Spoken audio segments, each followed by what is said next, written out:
Oi, pessoal. Bom dia para mim, boa noite para vocês. Estou gravando a aula de manhã, são 9h37. Enfim, espero que vocês aproveitem bastante hoje. Eu já tentei gravar essa aula uma vez, aí simplesmente meu cachorro e meu gato entraram aqui na frente e fizeram uma bagunça no escritório. Então eu tive que cortar para fechar a porta e começar de novo, senão eu já ia virar meme na internet. E vocês podem perceber que o professor de vocês também está com risco na sobrancelha, porque ele voltou a ter 15 anos e está no ensino médio. Então, eu ia até esconder isso hoje, mas eu ia ter que sair para comprar alguma coisa, para vir para casa, para esconder. E aí eu falei, não, deixa quieto, vai assim mesmo. Vocês já devem ter notado ontem, mesmo que a resolução da internet deve ter sido ruim, da câmera. Mas é isso aí, é possivelmente o professor de vocês não bate muito bem da cabeça, ok? Bom, vamos lá, deixa eu colocar no compartilhamento de tela aqui. E aí, a gente dá início à nossa aula.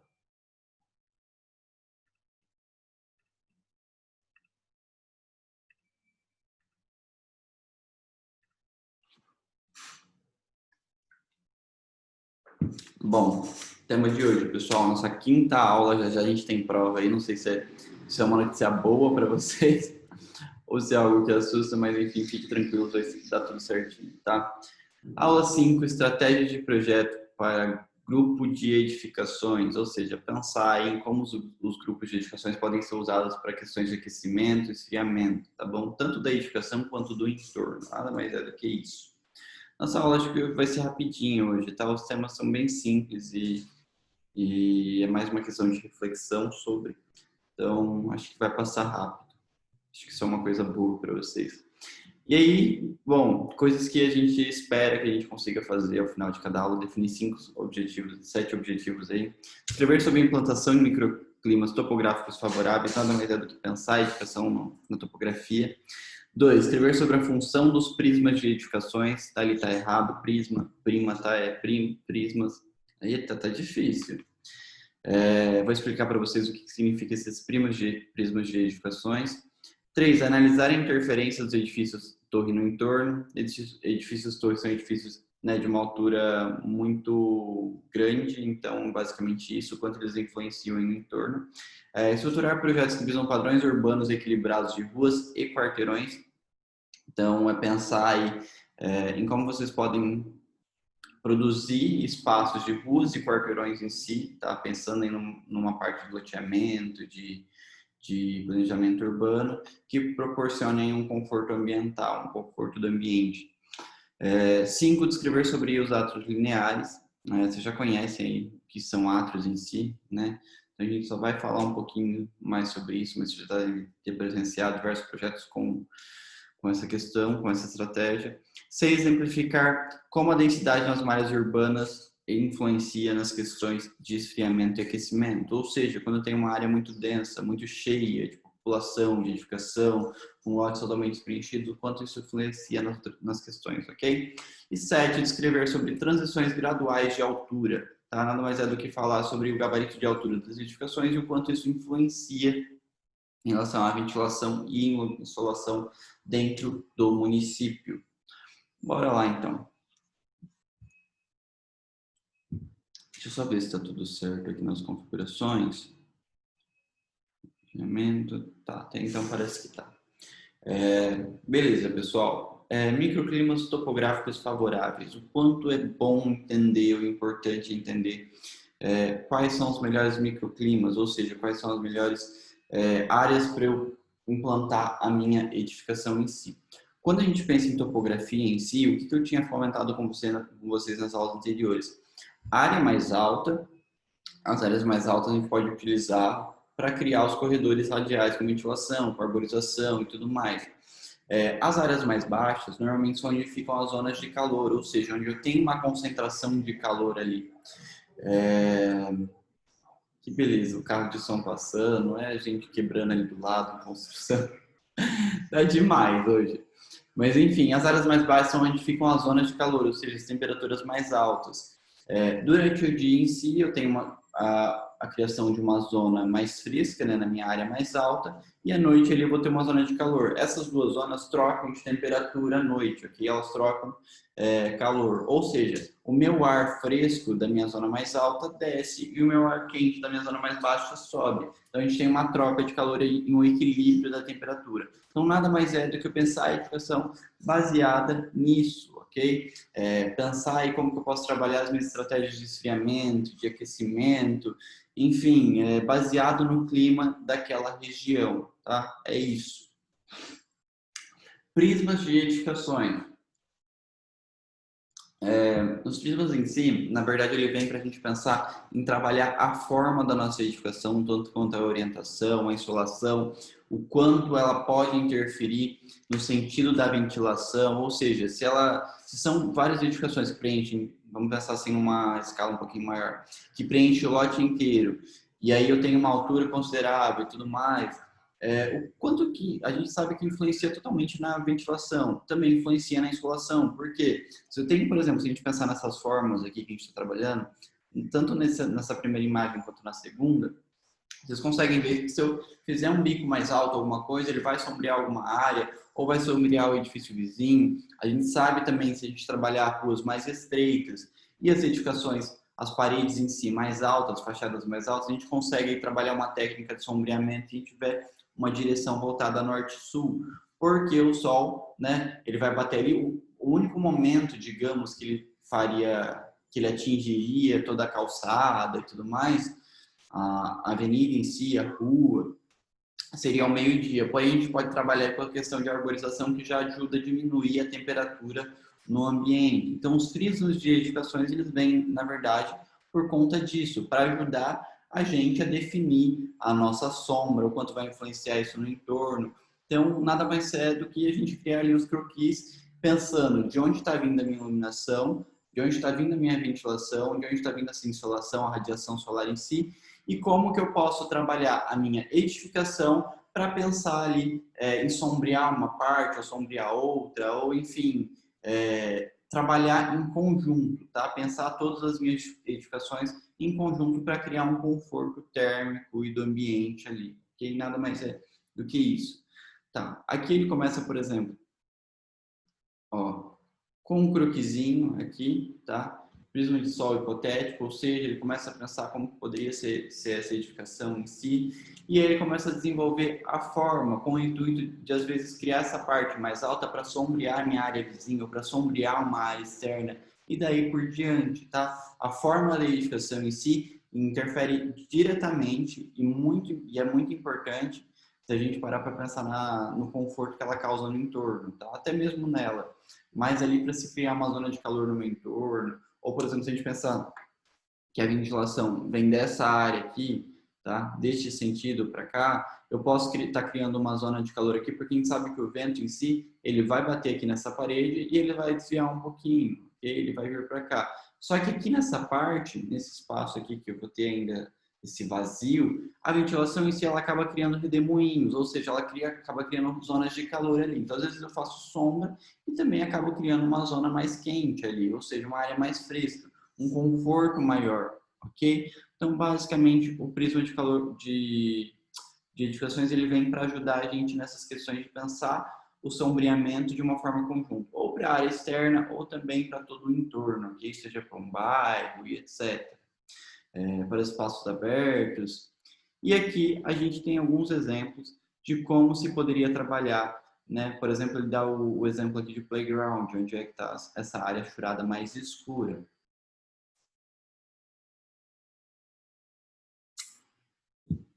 E aí na planta baixa, nessa planta topográfica em si, ele começa a colocar a altura das edificações e como que elas podem interferir, digamos assim, no entorno desse playground.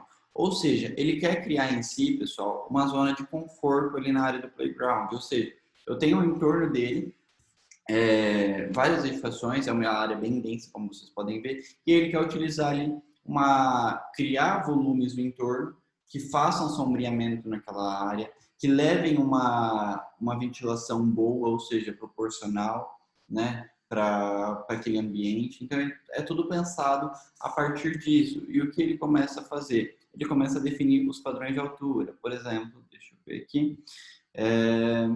Aqui, 120 metros de altura, ou seja, são os mais longes, 90 metros, e aí vai se aproximando 60, 30, 25, 15 metros de altura, que até chegar próximo da nossa área ali do playground, ok? Que é onde ele consegue criar uma proteção, sombreamento e tudo mais, baseado na altura solar, pensando na questão da direção do sol, de onde ele nasce, de onde ele se põe, e na variação dele ao longo do ano, tá? É basicamente isso. Pensar na volumetria permitida das edificações em volta do playground chinês, tá? É isso. Deixa eu ver se tem mais alguma coisa para fazer alguma consideração aqui, mas não. Tá, isso. Edifícios torres. O que significa? Primeiro, quando a gente fala edifícios torres, a gente já sabe que a gente está pensando em uma altura muito grande, né? Não é nada muito baixo. Então, a gente pode pensar...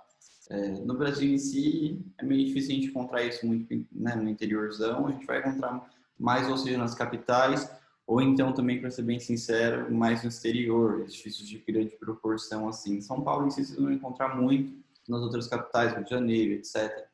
Mas aqui, para nossa realidade, a gente já não chega a ter uma edificação que interfere tanto, digamos assim. A gente tem alguns prédios até que são um pouco altos em Itapeva, e que a gente pode pensar nessas questões, em trabalhar essa questão de criar essa zona de conforto, mas numa escala menor, ok? Não seria tão benéfico, tão válido quanto pensar numa escala tão grande assim. Mas é importante que vocês saibam trabalhar com isso, até mesmo para trabalhar numa escala grande ou numa escala pequena. Bom, quando a gente tem uma edificação, eu já comentei isso com vocês, a gente sabe que, por exemplo aqui, efeito de turbilhão descendente.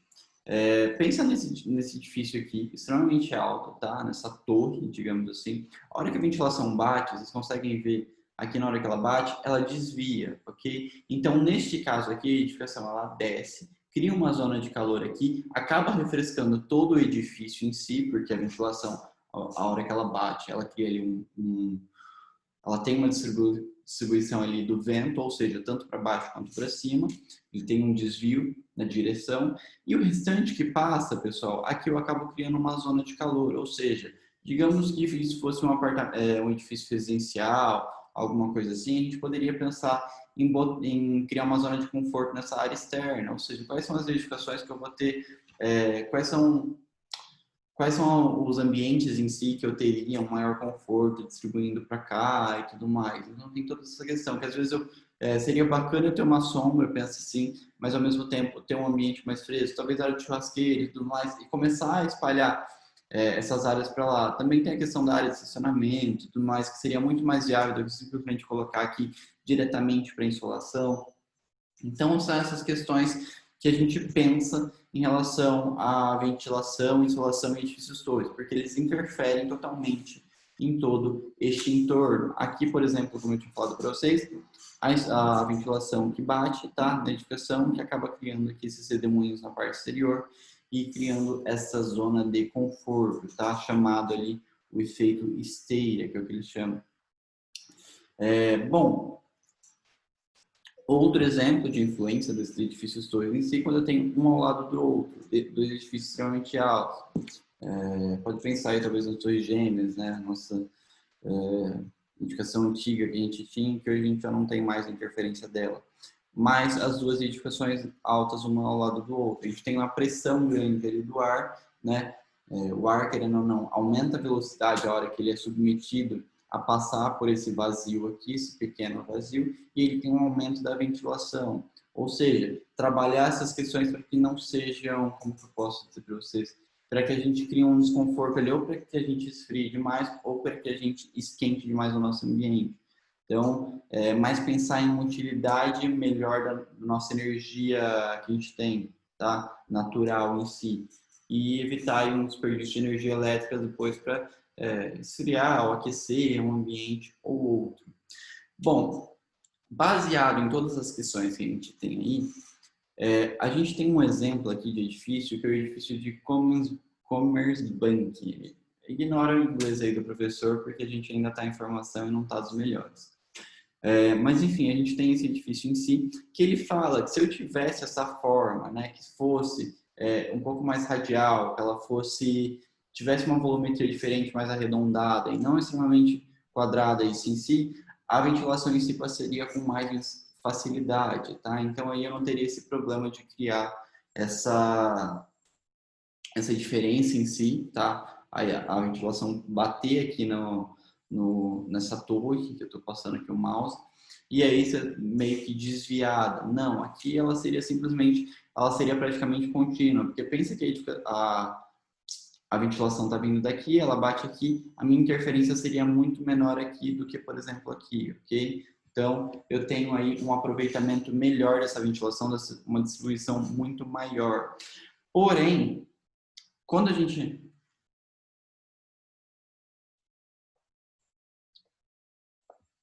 Como eu falei para vocês que a minha ventilação, quando ela bate na edificação, ela toma uma direção, ou seja, ela é desviada para um outro lugar, não totalmente, tipo, bateu reto e virou aqui e seguiu à direita e mudei a ventilação. Não, ela desvia, ela passa ainda pela edificação, ela tem ali ela segue a forma, tá? Ela não é totalmente desviada, a gente já comentou sobre isso.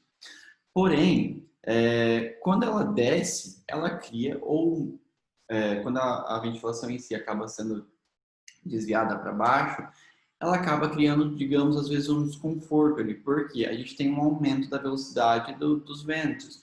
Então, às vezes, você pode criar pensar numa edificação, por exemplo, desse porte, se a gente tirar todas essa parte aqui, deixar só esse edifício extremamente alto do centro, aí a ventilação ia bater aqui e descer, ia ter um aumento da velocidade de temperatura no térreo, tá? Então, isso às vezes causaria um desconforto. Para que a gente possa evitar isso, por exemplo, ele começa a construir esses volumes em torno desta torre. Então, é uma estratégia para que a gente possa evitar aí um desconforto do ambiente e um esfriamento em excesso, tá? Das minhas áreas mais baixas, ou seja, do meu térreo, das minhas ruas, das minhas avenidas, em si, das áreas que ficariam aqui. Por exemplo, se a gente pensar na questão da piscina, tá? Igual eu tinha comentado com vocês, imagina o vento numa velocidade extremamente alta aqui batendo na minha área mais baixa, não é uma coisa nada confortável se eu quero aproveitar um dia de mais calor e tudo mais, porque isso acaba trazendo um desconforto do ambiente. Então, ele acaba dando essa estratégia de criar-se esses volumes, tá? Nas áreas mais baixas, para que seja desviada, ou seja, que se a ventilação ela bater aqui na fachada da torre em si, na hora que ela for descer, ela vai acabar sendo desviada para os outros cantos, ao invés de descer totalmente até o meu térreo, tá? Até a minha calçada, até o nível da minha avenida e tudo mais. E aí, em si, pensando nessa questão de como trabalhar o edifício todo, a gente pode pensar em transferir, digamos,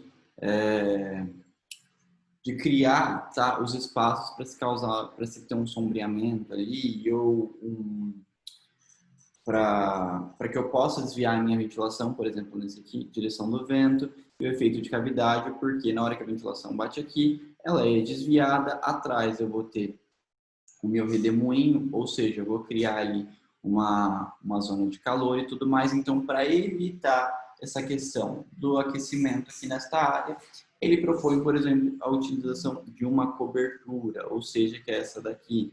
Então, eu consigo desviar esse meu vento, ok? Ele é desviado por essa edificação aqui, por esse volume. E aí, ao centro aqui, para evitar que eu crie uma zona de calor que vai causar um desconforto, eu simplesmente proponho uma cobertura para este espaço. Então, basicamente é isso. E aqui é a mesma coisa, tá? Aqui, pela minha edificação em si ser alta, o vento bate, sobe, um pouco dele direcionado para baixo, porém eu tenho a cobertura aqui também para proteger da minha insolação, ok? Para não causar uma zona de desconforto ali.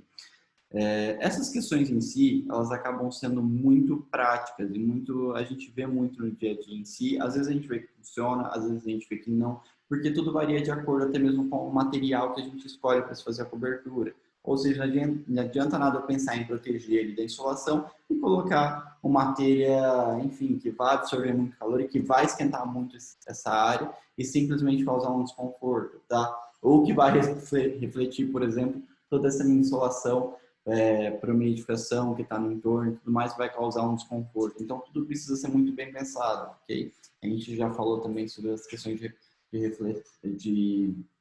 reflexão, aí, índice de reflexão.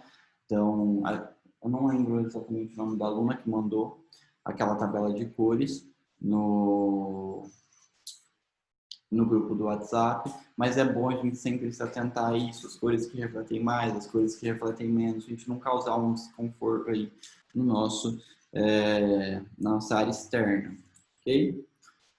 Deixa eu ver se tem mais alguma coisa para eu falar deste slide. Caso vocês notem alguma coisa aí, por favor, depois falem comigo, tá? Se tiver alguma coisa que não seja explicada no slide, é só me mandar mensagem que talvez passe despercebido. Tá.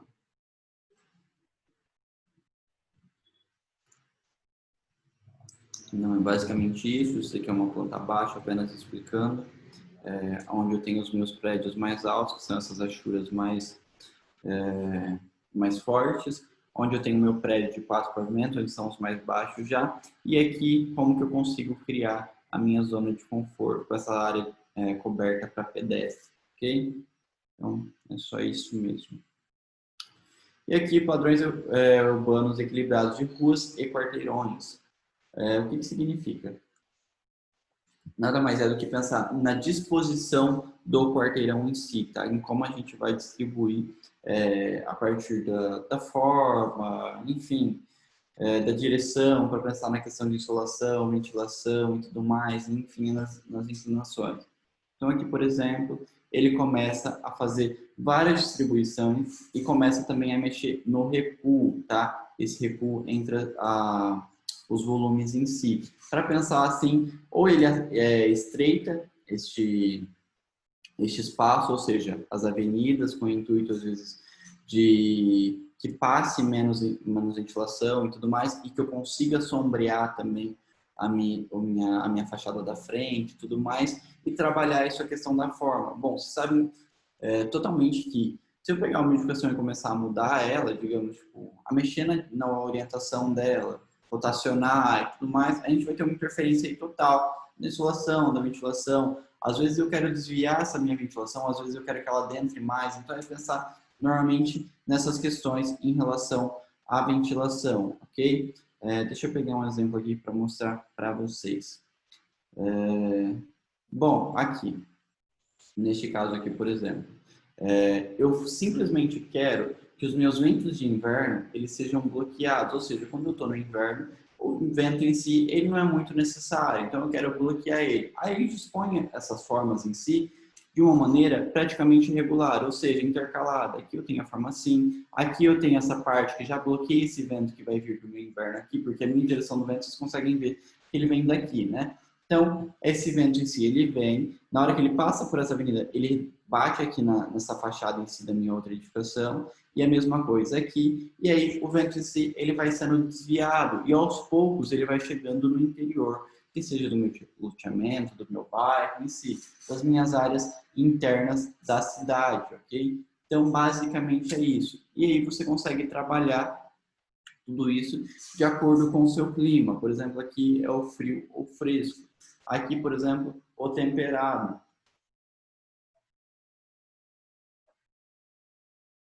Ou seja, aqui, por exemplo, ele dá a direção dos meus ventos de verão, estão vindo aqui. Ele começa a se distribuir, digamos assim, de uma maneira que ele adentre muito melhor do que aqui nos ventos de inverno. Então, a direção está praticamente no mesmo sentido aqui dos ventos de verão, onde favorece a entrada da ventilação no interior aqui do bairro, do loteamento, sim, na cidade, ok? E pensando a partir da orientação solar.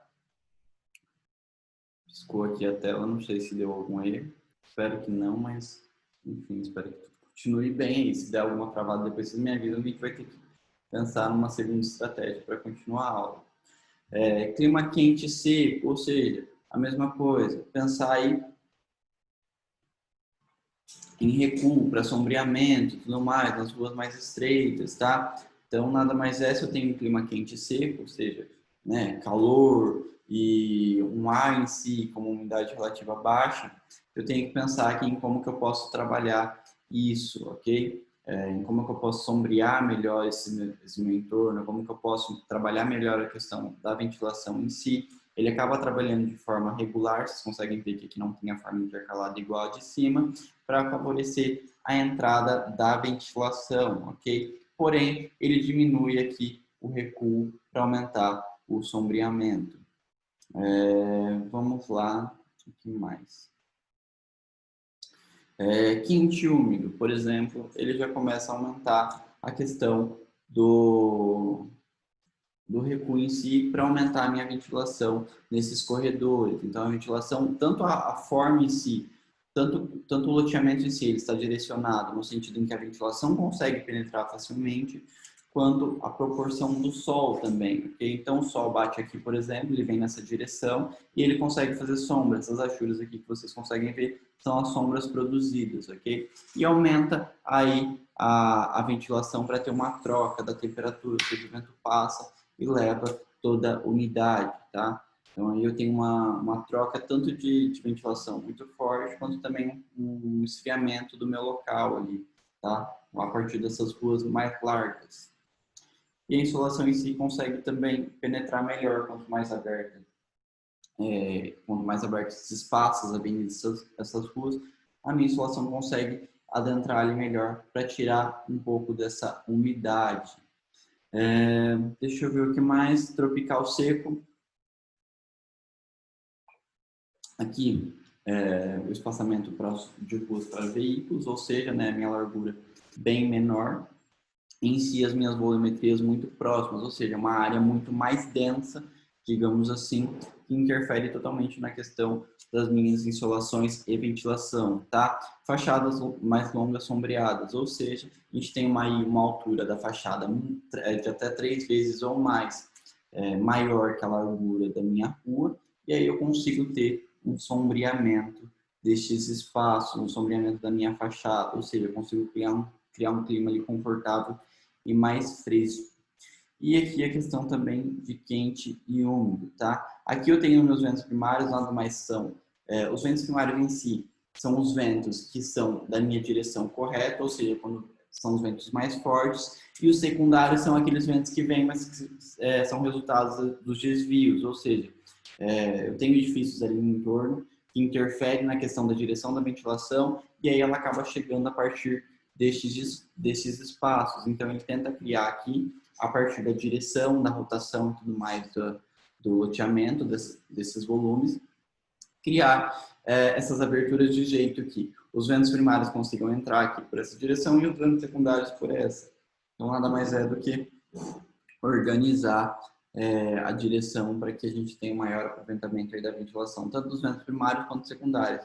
E criar essas aberturas maiores dos espaços públicos, das ruas em si, das avenidas, para que eu consiga ter aí uma maior, eu posso falar qualquer palavra fugiu aqui, uma maior incidência da minha radiação solar aí para melhorar a questão do clima úmido, tá bom? Porém, a direção solar está aqui, ou seja, vem, passa por aqui, tá?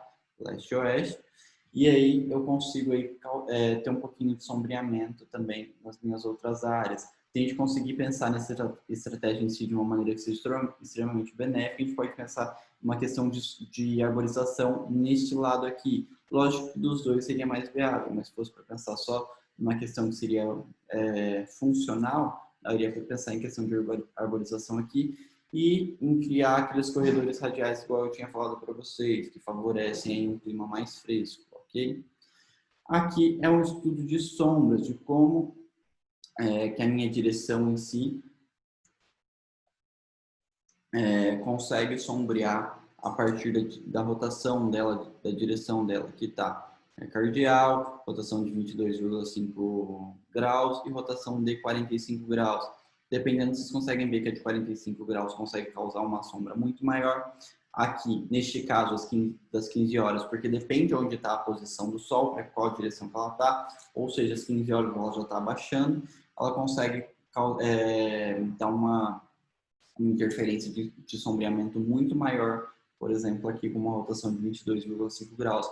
Então é tudo trabalhar, pessoal, de acordo com o clima. Se o seu clima em si é mais quente, como que você pode trabalhar a rotação para ter um sombreamento muito maior aí, tá? Dessa área. É basicamente isso. Infelizmente, essas questões não são muito aplicadas no nosso dia a dia, porque as pessoas em si, quando fazem loteamento, quando fazem projeto de planejamento urbano, o que elas visam mais é o lucro. Então, quanto mais lotes eu consigo colocar, melhor. Então, a minha insolação, a minha direção, tanto faz, eu não me preocupo com isso. E, enfim, infelizmente, essas questões não são muito levadas a sério. Depois a gente tem que pensar aí, digamos que numa escala muito maior, Manhattan, etc.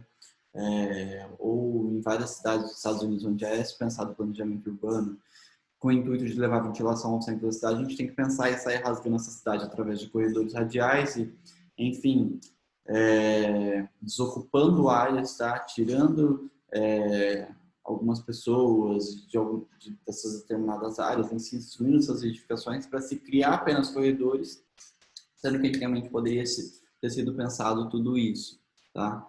Então, basicamente, é isso. Salve. Opa. Atos lineares. Dizer que é extremamente simples, já devem ter visto bastante como que funciona em si a questão de átrios.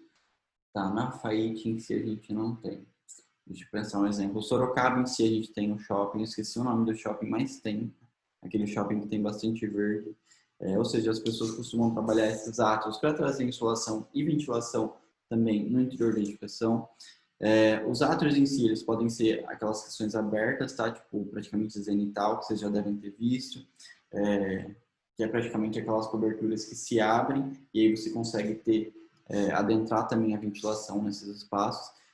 Mas a função dele principal é a questão da iluminação natural, ok? O principal em si é este, é o foco da iluminação natural. Ou seja, a gente consegue aproveitar essa iluminação no interior e vocês já devem ter visto que muitas vezes, acho que Sorocaba, se não me engano, São Paulo também tem um shopping, que eu esqueci o nome, mas que ele é, se não me engano, um shopping de classe alta, já é um shopping bem carinho, tudo lá, eu já entrei, o estacionamento em si já é caro, tudo é caro. Se eu não me engano, acho que é até proibido entrar pedestre, você só entra de carro, ele é bem seletivo, é bem segregado, mas enfim, nos espaços desse átrio, ao longo desse átrio linear, a gente tem ali bastante vegetação, então a gente tem muito, eles aproveitam para trabalhar com muita vegetação em si, porque eles conseguem aproveitar a iluminação, a radiação solar em si, para o crescimento dessas plantas e refrescar também o ambiente interno, ok? Quando a gente pensa nessa questão dos átomos lineares, o que eu trago para vocês aqui de exemplo, a mesma questão que a gente trabalhou de sombreamento a partir da altura das fachadas, ou seja, eu posso aproveitar essa insolação no meu interior, tá, da edificação, e ter ali um aproveitamento dessa minha energia natural, porém, vocês conseguem imaginar que eu poderia estar criando uma zona de calor ali? Eu posso evitar, ou seja, propor como estratégia para evitar criar uma zona de calor, se eu pensar na minha altura das edificações, ou seja, dessas galerias em si, das paredes, das fachadas, numa altura extremamente alta, ok? Aí eu consigo simplesmente pegar e sombrear a minha fachada, ou seja, porque a hora que o meu sol estiver por aqui, sombreando essa área, ele vai estar batendo aqui numa área muito próxima da altura da edificação. E a mesma coisa, que é o mesmo esquema que a gente já tinha trabalhado na aula passada, que eu tinha mostrado alguns exemplos para vocês, tá? De pensar no sombreamento conjunto. Aqui, por exemplo, é a planta baixa da Universidade de Tonga, tá? E essa parte achurada em si são os átomos lineares, ou seja, eu trabalho esses volumes, essas galerias em si, a gente vê muito em shopping center, tá? Que eles costumam trabalhar assim, em galerias e tudo mais. Eles trabalham esses vários volumes e criam em si um átrio no meio, ou seja, as ruas são até estreitas, porque são só apenas para pedestres, as ruas são estreitas, eu trabalho a minha fachada numa altura bem alta para que eu consiga criar ali então, um aproveitamento da sombra, ok? Criar uma sombra na outra fachada, na fachada contrária, que tiver a insolação. Aqui, o mesmo esquema. Vocês conseguem ver aqui também a questão da escala, né? Escala humana. Olha, compara a altura das pessoas, da população em si, dos usuários, com a altura das fachadas. E olha o átrio, a mesma coisa aqui. Na hora que a minha insolação bate, eu tenho a questão da sombra aqui, porém eu tenho o aproveitamento da iluminação indireta, ok? E, acho que tem mais 2 slides. Malhas urbanas com ruas amplas. A gente pensa na questão da densidade, ok? Que eu tinha falado para vocês. O objetivo em si de pensar malhas urbanas com ruas amplas. Objetivo: otimizar as brisas que aliviam o clima quente, enquanto que as malhas urbanas densas, ou seja, quando eu tenho uma área uma área muito lotada de edificação, de pessoas e tudo mais, elas minimizam os ventos de inverno em climas que necessitam de aquecimento. Então, aí pensar a edificação de acordo com o clima que você mora, que você habita, o que você está projetando, ok? É basicamente isso. Se eu tenho uma área muito densa, eu acabo tendo aí uma zona de calor, ok? Criando uma zona de calor, porque a minha ventilação não chega, a insolação tem uma dificuldade ali, então eu acabo criando um sombreamento. Porém, se eu já tenho ruas mais largas, né, e trabalho, por exemplo, ó, essas áreas são as mais densas, ok? Aqui, a orientação dos ventos, vocês conseguem ver que aqui tem um espaço maior, né, entre si, entre os volumes, que são aqueles corredores radiais que eu tinha comentado com vocês, onde passa a ventilação, ela aproveita ali a ventilação que vem das zonas rurais. Então, é basicamente isso. E aqui eu já tenho os espaços aqui aumentando a largura dos meus espaços abertos, ou seja, das minhas avenidas, dos meus espaços entre estes volumes, com o intuito de ter um melhor aproveitamento da minha iluminação natural, da minha insolação, da minha ventilação, da minha radiação solar e tudo mais, ok? Bom, aqui em si eu tenho um clima mais fresco, ou seja, eu tenho um melhor aproveitamento dos ventos. Aqui em si eu tenho uma zona mais densa, um bloqueio maior dos ventos, ou seja, mais propício para se bloquear os ventos no inverno, ok? Aí a gente tem que pensar, se vocês moram, por exemplo, numa área onde na maior parte do ano faz mais frio, na maior parte do ano faz mais calor, e pensar em qual seria a melhor estratégia para criar um conforto do ambiente aí. Ok? E por fim, acho que esse é o nosso último slide, transições graduais de altura. Nada mais é do que pensar na cidade em si, numa grande escala, e que ela em si pode favorecer para que a gente desvie os ventos, ou que a gente traga os ventos para dentro da cidade, ok? Se a gente tivesse aqui, por exemplo, essas edificações mais baixas, o vento em si iria para o interior, ou seja, para o centro. Porém, como a gente tem a cidade nessa transição gradual de altura, ou seja, aqui mais baixo, e vai aumentando, a altura aumentando, até que chega num pico e depois ela começa a descer de novo, porque ela é redirecionada, tá? Então, nada mais é do que aproveitar essa questão dos ventos, aqui, por exemplo, e se eu não quero que, por exemplo, eu tenho um clima frio, aqui no inverno as minhas temperaturas são extremamente baixas e durante o meu ano em si não é um clima muito quente, então os ventos em si precisam ser desviados para você criar um conforto no ambiente melhor. Eu simplesmente utilizo essa transição gradual de altura para que os meus ventos não adentrem aqui no interior da cidade, ok? Ele vem daqui, ó, vento do oeste, vento sudeste, são as outras direções, secundárias, primárias, ele vem e ele simplesmente é desviado, ok? Ele passa por essa parte, da parte mais baixa para a parte mais alta e é desviado. Ele não consegue penetrar aqui no interior do meu município, ok? A mesma coisa aqui dos ventos sudeste. Trabalho numa altura menor aqui, no gabarito de altura menor, e vou subindo, subindo, subindo, depois desço a minha altura das edificações, com o intuito de desviar esses meus ventos, pensando assim no maior aquecimento das minhas áreas interiores do município, ok? Bom, é isso, é super simples esse último slide. Espero que vocês tenham entendido. Qualquer dúvida é só me mandar mensagem, a gente esclarece aí. Tá bom? Não fiquem com dúvida. Façam as aulas e não deixem para fazer depois, tanto essa quanto as próximas. Na semana que vem a gente tem aula, né? Só não tem de topografia. E, enfim, não sei se eu vou passar trabalho também na próxima aula, mas se eu for passar, eu explico para vocês, ok? Eu aviso com antecedência para não ter o problema de ninguém faltar e perder nota. Bom, pessoal, por hoje é isso. Fiquem bem, fiquem com Deus, tenham uma ótima semana. Obrigado por mais uma aula, obrigado por tudo. Até a próxima. Tchau, tchau.